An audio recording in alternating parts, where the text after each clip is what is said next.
Okay guys, it's Sunday 29th of December, and of course we're in a wee bit of somber mood tonight after today's result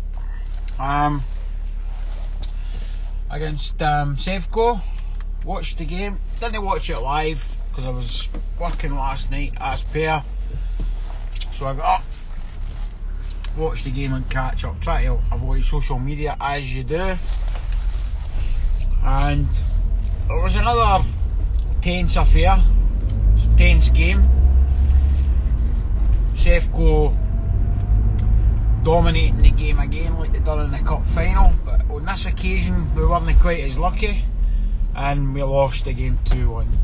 And of course that little bastard Morelos got sent off at the end. Quite rightly so, because he's a fucking animal. Anyway, we're going to reflect on the game.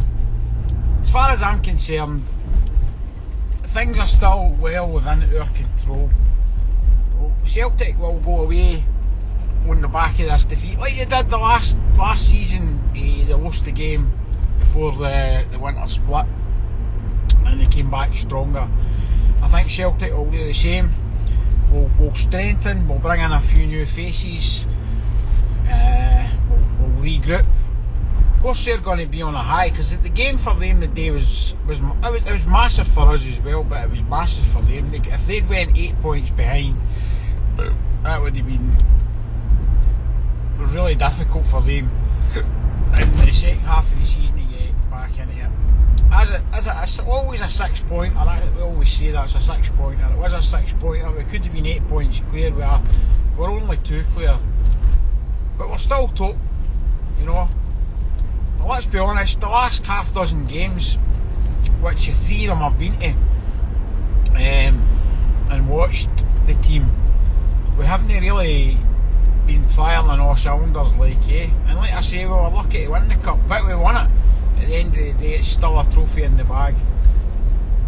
So getting back to the day, first 20 minutes they were in our faces like they were in the cup final.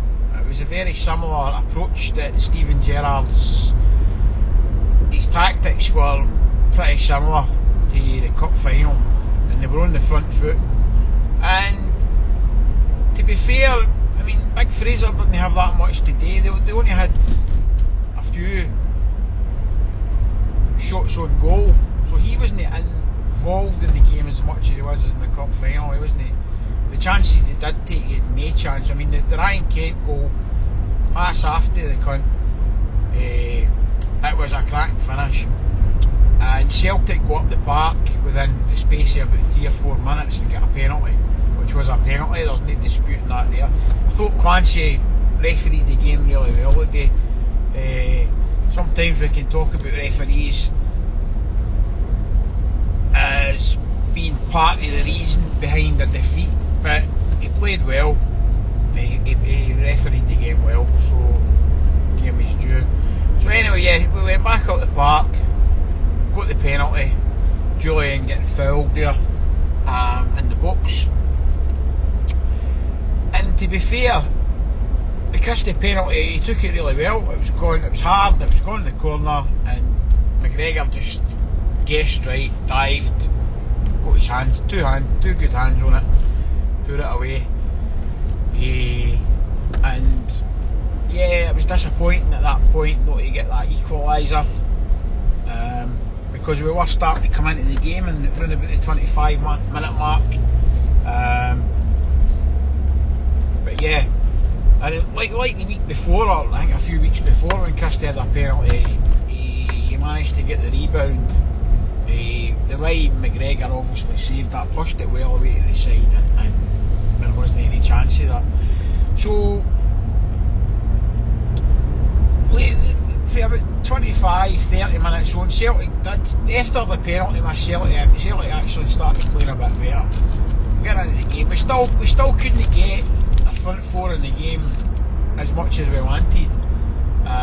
Although Mikey Johnson was playing no bad, he was making some good powerful runs and that, but guys like Forrest and Edward weren't really getting into it as much until McGregor had that run, had the shot shot and it came off. It did come off, I would say, I mean I've looked at it a few times, I think it probably did come off his wrist, Big Edward's wrist, and deflected into the net.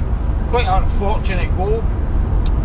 There's no denying it was a fortunate goal, but it got us back in the game, and from there on into about half time we were better and we looked more up for it once the fans got up, and it did look a lot more like we were going to lift our game. So when at half time 1-1, I'm sure Lennon would have been reading the riot act, because there was a lot more that the players could have gave, or some of the players could have gave in the game,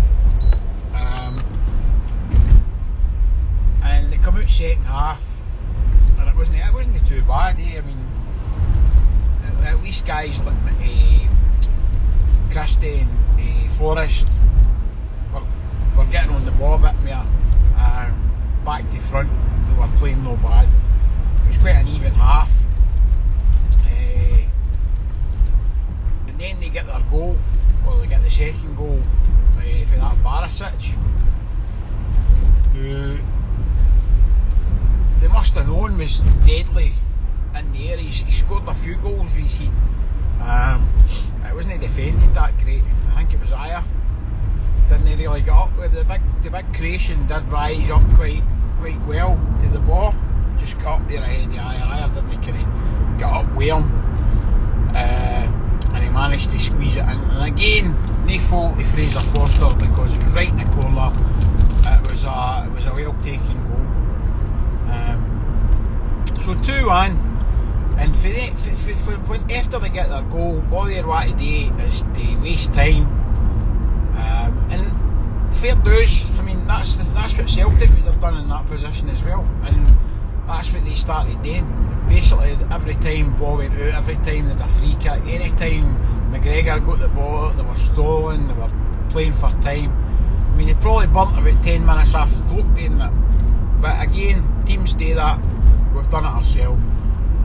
I'm disappointed with the result, of course I am. I'm fucking gutted, because 8 points going into the winter break would have been good.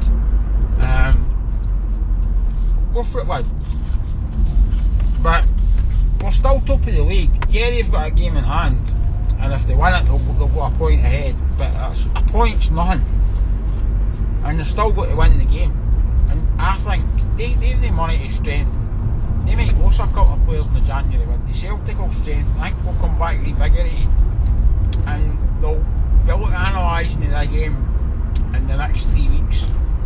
There's a lot of areas where there's needing improvement. The team, it's hard to slag the team off when they've been on this run for a number of years, dominating Scottish football. You'll get games like this coming up from time to time. It's a hard one to take, because I think we've all seen the 8 point gap. We're all thinking, oh, it's going to be an 8 point gap, how good is that going to be? And because it's not happened, of course we're disappointed, but we take it on the chin and we move on. There's no point fucking dwelling on it, because at the end of the day it's done, it's in the books now. And of course right at the end, fucking numpty Morelos gets sent off, quite rightly so, for all the simulation during the game. He was a dirty wee bastard today, like he normally is, and that's 2 sending offs he's had the last couple of games, so Steven Gerrard must be fucking, there'll be another wee fine for him, like, You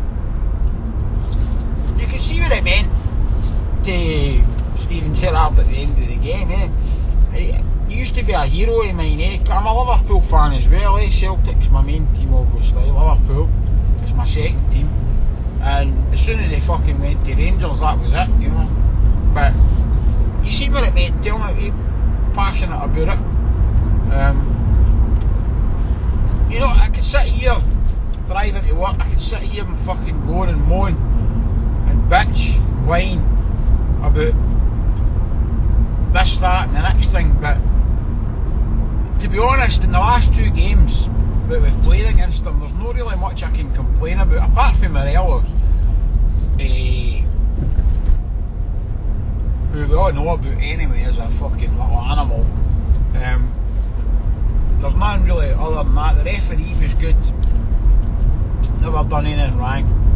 You can't complain about that. There wasn't any controversial decisions in the game. It didn't look like they were getting fouls and free kicks given to them that weren't fouls and free kicks to them. So there can be no bias in that respect, so I can't have any complaints. I was raging after the final whistle. I thought, nah, come on, we could have won the game if we just applied ourselves a bit more. But at the end of the day, they were the better team. They were the better team in the cup final, so they've been the better team in the last 2 games. We had our luck winning the cup, but it just wasn't to be the day. So like I say, we move on. We'll come back in 3 weeks' time, start again. I reckon we'll have a few new faces in to freshen things up. Maybe get a striker in there for a bit of cover, and possibly another midfielder and a defender. And a bit of competition for places might not be a bad thing. It's actually, I mean, I like winning the league like everybody else with 10 points and fucking 20 points and whatever it is, what we've been used to. But I do quite enjoy the excitement of a challenge as well, and it is a challenge this year. They have improved. They've come up to the standard, I would say, that Celtic's been at for the last number of years. But as far as I'm concerned, Celtic can go up another level. I think they're at their peak now. I think that they're there. They'll not get any better than they are. Whereas I can see Celtic getting better than they are. And ultimately that'll win us the league come May.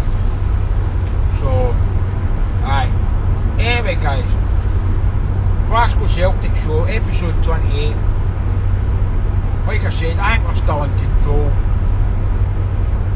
We're a lot of unhappy hoops tonight, but you know what? Celebrate the new year, guys and girls, and look forward to when the team come back in 2 or 3 weeks' time. So anyway, that's all I've got to say tonight. I'm going to sign off at that. Hail, hail, God bless. I'm going to post this up on YouTube tonight. Follow the channel, follow my blog, Celtic Foot Soldiers. The YouTube channel's a MacBad 1888.